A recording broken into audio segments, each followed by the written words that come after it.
Hello everybody and welcome back to another Ball Wars video. Just wanted to show you this little girl sitting on her eggs.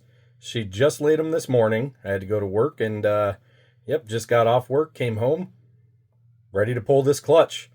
Not going to be able to pull it while she's on them because she is acting a little bit defensive. So I'm going to have to do that off of camera.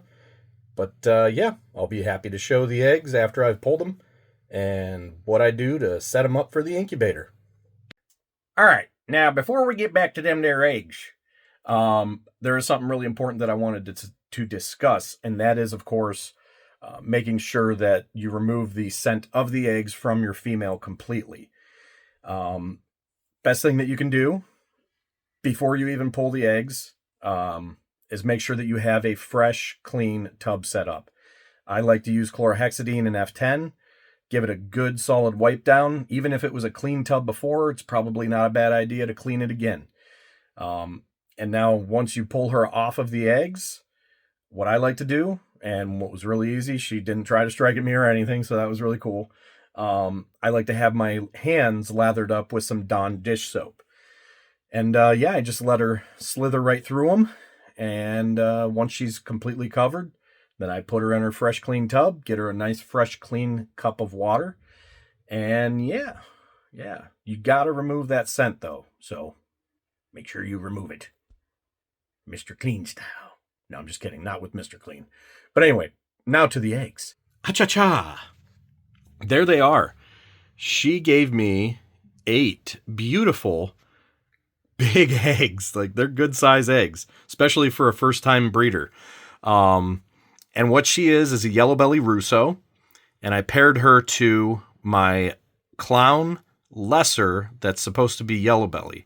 So we're going to find out about that. And we're also going to find out what a black-eyed, blue-eyed clutch is going to be. Yeah, that's kind of what the whole point of this was. It's a little side project of mine. So curious to see what that's going to be like.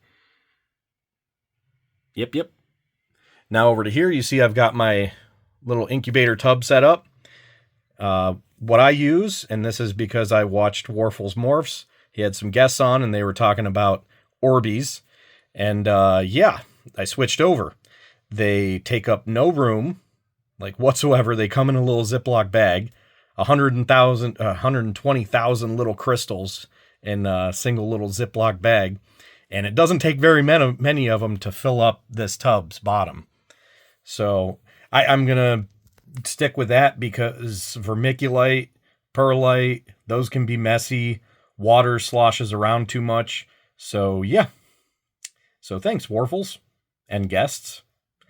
And now I'm going to separate the eggs and I'm going to candle them to make sure that they have embryos. And I'm going to mark the embryos on the egg and then stick them on in there, put them in the incubator, and 1, 2, 3, hallelujah. All right. And there they are, set up in the incubator. Not sure if you noticed, but I did swap out the light diffuser at the bottom for an egg hatch tray. I always forget I have those. Egg hatch trays are nice because they help prevent the eggs from rolling around.